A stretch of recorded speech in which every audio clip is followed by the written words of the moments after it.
सब लोग बढ़िया होंगे, है ना? बढ़िया है ना लोग? जल्दी बता दीजिएगा आप लोग कमेंट में। लाइक शेयर सब्सक्राइब खूब करिए भाई, आप ही लोग का सपोर्ट से भाई हम लोग आगे बढ़ेंगे, है कि नहीं?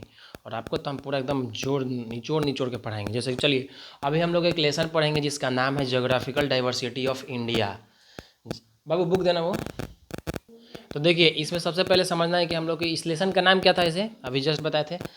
भारत की भौगोलिक विविधता को समझना है बाबू, ध्यान से समझिएगा। इसमें सबसे पहले ना इस लेसन में जाने से पहले एनसीईआरटी में बहुत बढ़िया अपडेट दे दिया है। और आप लोग को जो पढ़ा रहे हैं, आप कोई भी सीनियर है जो बढ़िया गवर्नमेंट एग्जाम का तैयारी कर रहा है वो लोग भी वीडियो देख सकते हैं ये वाला, क्या कि इसमें बहुत सारा चीज़ हम बताएंगे और आपका रिवीजन भी हो जाएगा।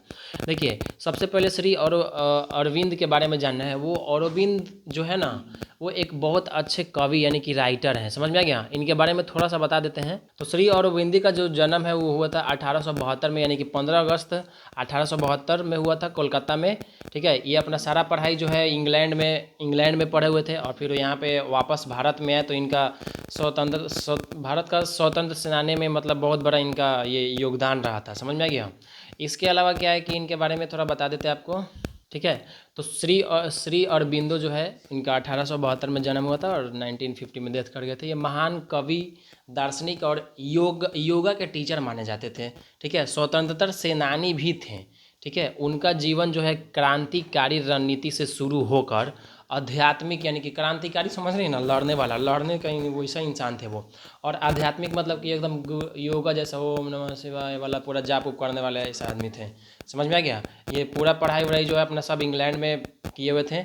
अब देखिए शिक्षा के लिए उन्हें पूरी पश्चिमी सभ्यता में ढालना चाहते थे। पश्चिम की तरफ जितना भी राजस्थान गुजरात की तरफ में जितना भी सभ्यता चलता था उस उधर के बारे में उनका पापा ज़्यादा पढ़ाना चाहते हैं। जैसे कैसे होता है कि बच्चा लोग को पढ़ाया जाता है, जैसे आप लोग अभी देख रहे हैं, तो जो लोग अभी पढ़ रहे हैं सब लोग, इसमें क्या होता है कि आप लोग का पढ़ाई का टारगेट सेट किया जाता है। पेरेंट्स लोग आपको बोलते हैं कि कितना क्या पढ़ाना है, कितना क्या बनना है, या कौन सा एग्ज़ाम निकालना है कि नहीं?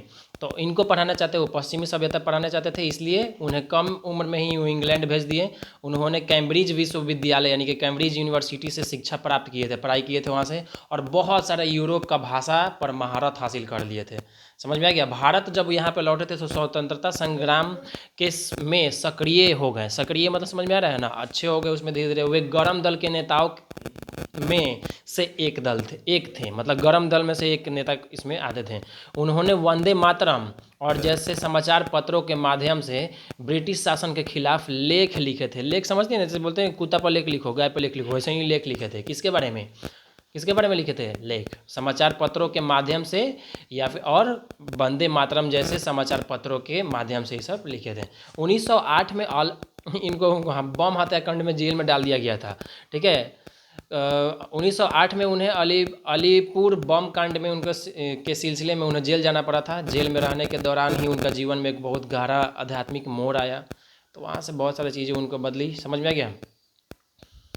अब हम इनके बारे में इतना इसलिए बता रहे हैं क्योंकि इनका बहुत सारा हम लोग के ऊपर योगदान है। जैसे अभी आप जानते हो कि एक सावित्री नाम है, ये एक महाकाव्य है और इसे दुनिया की सबसे लंबी कविताओं में गिना जाता है। तो ये श्री अरबिंदो ने अंग्रेजी साहित्य और दर्शन में बहुत बड़ा योगदान दिया है, ये लिखे हैं। ठीक है, दूसरा लाइफ डिवाइन यानी कि द लाइफ डिवाइन, इसमें उनके आध्यात्मिक दर्शन के बारे में पूरा बताया गया है। फिर गीता के ऊपर वो ऐसे यानी कि भगवत गीता की उनकी प्रसिद्ध व्याख्या भी किए हुए हैं। मेन इनका विचार क्या था कि उनका मानना था कि भारत एक केवल ज़मीन का टुकड़ा नहीं है बल्कि शक्ति और माँ है। सही बात है, हम लोग यहाँ पे भाई पूजा वूजा करते हैं। तो उनके अनुसार बस यही था कि सच्ची स्वतंत्रता केवल राजनीतिक नहीं बल्कि आध्यात्मिक चेतना के जागरण से भी होती है, समझ में आ गया? अब चलिए समझ गया। इनका कहना था कि देश यानी कि जो भारत है अपने भूगोल के कारण ही अन्य देशों में सर्वथा भिन्न प्रतीत होता है और यही इसके राष्ट्रीय चरित्र का निर्माण करता है। सही बात है। अब जैसे कोई देश को अगर बाहर से आप देखिएगा तो बाहर से देखने के बाद से आपका अंदाजा लगता है कि कौन सामने वाला कैसा है, बाहर से ही देख के पता चलता है। तो वही चीज़ इसमें ये बोलना चाह रहे हैं। इसमें सबसे पहले इस चैप्टर में जाने से पहले एक बार ये आप लोग थोड़ा फोटो देख लीजिए। फोटो एकदम देखिए कितना मस्त पहाड़ वहाड़ यहाँ पे एकदम थोड़ा पहाड़ी टाइप का है। झील नहीं है, सॉरी, मतलब पूरा रेनफॉल, वाटरफॉल, बारिश वारिश गिर रहा है। यहाँ पे जो पिक्चर दिया है कर्नाटक में एक जगह है जहाँ पे ये वाटरफॉल हो रहा है और इसमें यही बताया गया है कि बिजली उजली कैसे बनाया जाता है, इसमें लिखा हुआ है उसमें नीचे, ठीक है। मतलब यही बस यही लिखा है कि कर्नाटक में जो है ना, जहाँ से रेनफॉल हो, सॉरी वाटरफॉल जो हो रहा है, तो वहाँ पे जैसे देखना, अब जैसे बांध के पास बिजली बनाया जाता है कि नहीं, तब बांध के पास टरबाइन वर्बाइन सब सेट कर दिया जाता है। बहुत लंबा प्रोसेस होता है उसमें, मशीन उशीन लगता है, फिर उसके बाद तुम्हारा पूरा वायरिंग किया करना पड़ता है, फिर पूरा ब्रिज को सेटअप किया जाता है। इतना आसान ये तरीका नहीं है, बहुत प्रक्रिया लंबा प्रोसेस है ये, ठीक है। बस इसमें यही होता है कि मतलब उसमें क्या किया जाता है कि टरबाइन लगाया जाता है। टरबाइन से पहले एगो, टरबाइन बहुत बड़ा मशीन होता है, ठीक है। आप लोग अगर देखे होंगे तो तुमको दिखाए थे बाबू एक बार, हाँ हाँ हाँ, गोल गोल नाचता है, सही समझ रही है। हाँ हाँ हाँ, एकदम ठीक समझ रही है। गोल गोल नाचता है वो, बहुत खतरनाक, मतलब इतना बड़ा रहता है कि वो बहुत मेजर रोल प्ले करता है इसमें। जैसे देखो पिक्चर से दिखाते हैं, ऐसा होता है ये, देखिए भाभी सब लोग, ऐसा होता है, देख लिए। हाँ, यहाँ पे बताए थे कि यहाँ पे क्या होता है कि यहाँ पानी जम धम से गिरता है, यहाँ पे यहीं पे गिरता है, और गिरने की वजह से क्या होता है कि इसके अंदर जो है, इसके अंदर पूरा कम्बसन होने लगता है, पूरा कम्बसन एकदम धाए धाए पूरा सब गर्म होने लगेगा, अब बौखलाने लगेगा। अब बौखलाएगा जब, यहाँ से कम्बसन का ये चैम्बर दिया है, और यहाँ पे ये सब स्विरलर दिया हुआ है, और उसके यहाँ पे जो डंटा उंटा इसमें जो अटैच दिख रहा है वो सब संगस और स्टीम है। उसके बाद यहाँ पे बीच में क्या दिया, एडिशनल स्टीम दिया है, एडिशनल जो भाप उप निकलता है वो सब। अब इतना ना ज़्यादा अंदर में भाप, मतलब पूरा कम्बसन होगा, उस वजह से टरबाइन को मूव करना पड़ जाएगा। टरबाइन के जस्ट पीछे क्या लगा दिया जाता है यहाँ पे, जनरेटर। जनरेटर में ही क्या होता है, बिजली पैदा हो जाता है, समझ में आ गया। तो ये ऐसे बिजली होता है, ऐसे बनता है, ठीक है। हालांकि आप लोग देखे होंगे कि ऐसा विंड मिल में भी देखे होंगे, ऐसा आप लोग देखे होंगे, ऐसा विंड मिल में भी यहाँ पे भी बिजली बनाया जाता है, ठीक है। तो यहाँ पे बिजली बनाने में बहुत सारा नौटंकी है भाई, बहुत सारा प्रोसेस होता है। हाँ, यहाँ पे ब्लेड लगा दिया जाता है, फिर रोटर लगाया जाता है, उसके बाद पिच सिस्टम इसमें सेटअप किया जाता है, उसके बाद जनरेटर भी लगाया जाता है, कंट्रोल और कंट्रोलर के पहले योर ड्राइव, फिर टावर एक सेट किया जाता है, ठीक है। फिलहाल तो हम लोग को ये नहीं पढ़ना था, बट हम आपको बता दिए कि बिजली उजली थोड़ा बनता है, तो इससे भी बिजली बनता है। अब देखिए आगे समझाते हैं। इसके बाद समझना है अब हम लोग को कि कहाँ चल गया। अच्छा, इसमें दो क्वेश्चन भी पूछा है बाबू, आप लोग क्वेश्चन भी पूछा है, क्वेश्चन का आंसर आप लोग बता सकते हैं।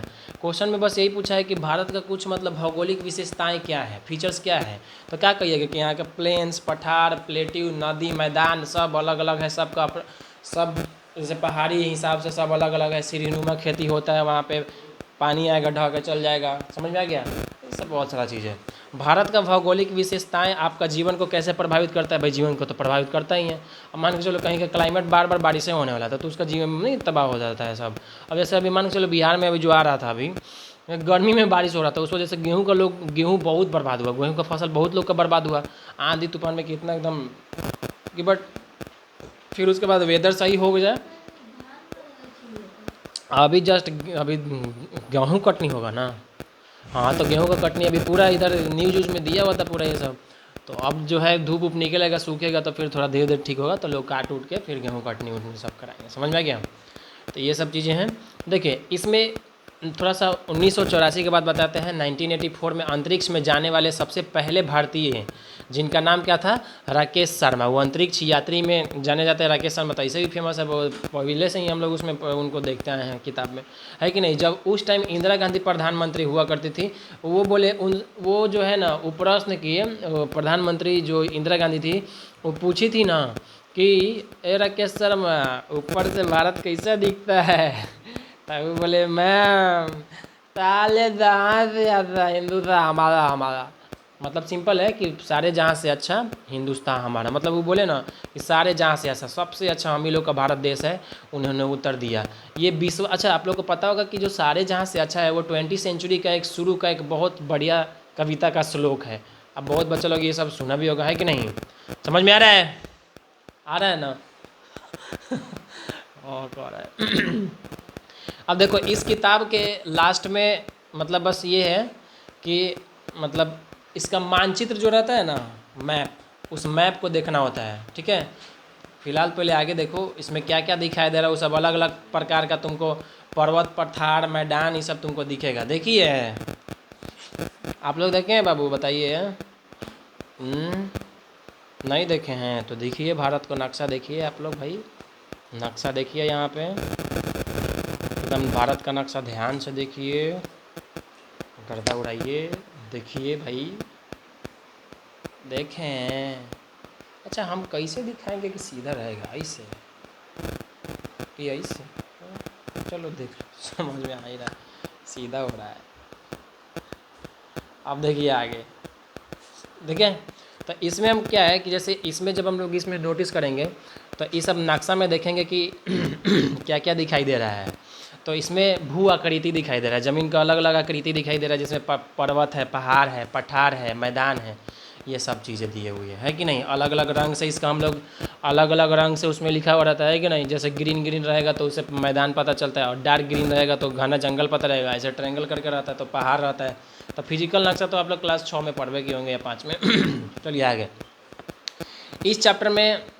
इस चैप्टर को पढ़ते समय बीच बीच में आपको फिजिकल नक्शा को ध्यान में रखना है, जो अभी हम जस्ट दिखाए थे।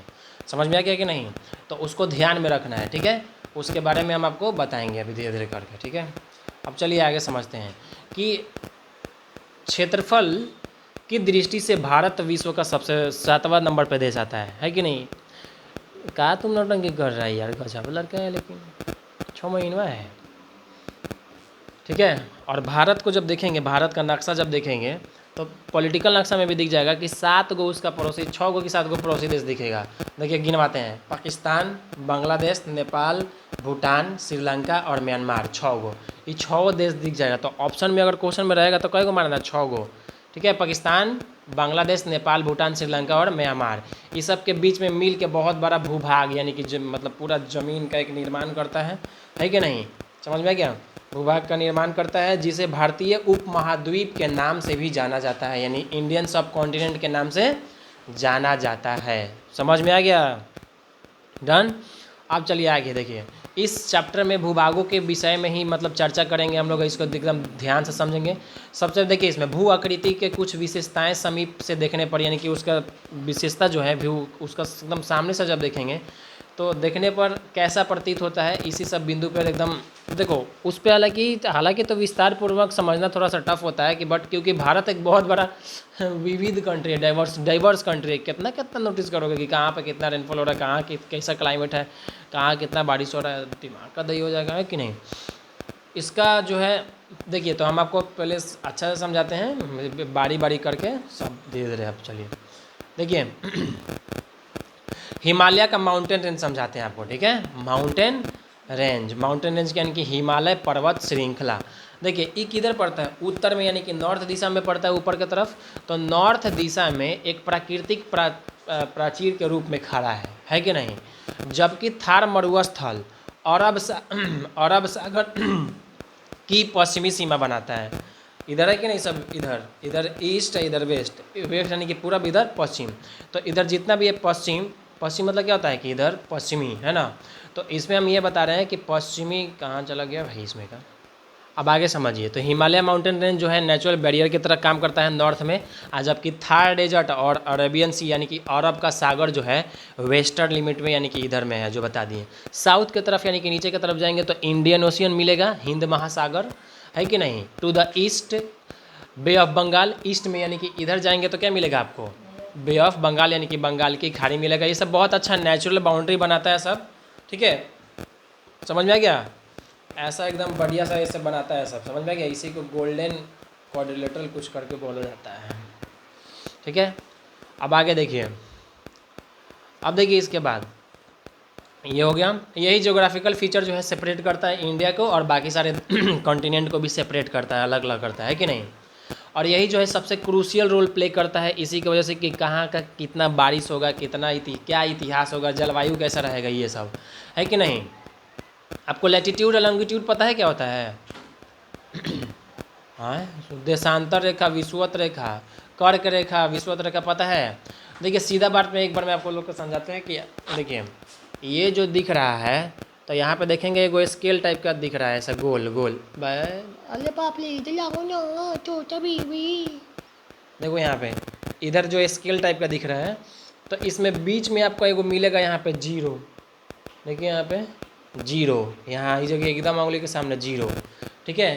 तो ये 0 जैसे इस देखिए धरती कैसा गोल टाइप का दिख रहा है यहाँ पे, है ना। यहाँ आप लोग पढ़े होंगे पिछले ग्लोब के बारे में, हम तो ग्लोबे बता रहे हैं एक्चुअली। ये देखिए कैसा है, बॉल का जैसा, यानी कि स्फीयर जैसा है ना, बॉल की तरह। तो वो बॉल के जैसा जो है उसमें जब देखेंगे तो ये स्फीयर की तरह है, स्फीयर गोला टाइप का है ना। तो इधर ईस्ट वेस्ट नॉर्थ साउथ, है कि नहीं, समझ में आ रहा है ना, पूरा पश्चिम उत्तर दक्षिण। तो हम लोग का जो है भारत किस में आता है, नॉर्थम हेमिस्फीयर में, यानी कि ऊपर में आता है। लेकिन जीरो जहाँ दिखा रहे थे वो 0 डिग्री के कहा जाता है इक्वेटर, यानी कि विषुवत रेखा। समझ में आ गया। वहाँ पे क्या होता है कि विषुवत रेखा से जीरो मतलब ऐसा है कि 0 से 23 डिग्री के बीच में जौन देश पकड़ा जाएगा वहाँ पे गर्मी बहुत ज़्यादा रहेगा। इस वजह से, क्योंकि अब हमारा भारत देश का जस्ट नीचे बगले में पड़ता है इक्वेटर, और वहाँ के लोग काले हो जाते हैं, धूप ज़्यादा पड़ता है, गर्मी ज़्यादा पड़ता है, क्योंकि इक्वेटर के नज़दीक में रहिएगा तो गर्मी ज़्यादा पड़ेगा, वहीं से ऊपर बढ़ते चल जाइए तो थोड़ा गर्मी कम पड़ते चल जाएगा। समझ में आ गया। तो ऐसा माना जाता है कि मतलब 23-24 से ऊपर बढ़िएगा, 60 से 80 के बीच में जाइएगा तो 60 से 80 के बीच में बहुत ठंडा पड़ता है। समझ में आ गया। तो ये सब जो हम लोग किसके हिसाब से देख रहे हैं, इक्वेटर के हिसाब से, यानी कि विषुवत रेखा है, उसी को भूमध्य रेखा भी कहा जाता है। समझ में आ रहा है ना। तो वो उस रेखा से कितना दूरी पे है उसके हिसाब से, समझ में आ गया। उसी में वजह से क्वेश्चन एगो पूछता था, इसमें एगो बच्ची का डाउट था ये कि सर हम लोग का भारत कहाँ आता है, भारत मतलब किस में प्रेजेंट है। तो भारत को एक बार हम आपको फोटो में दिखा के समझा देते हैं।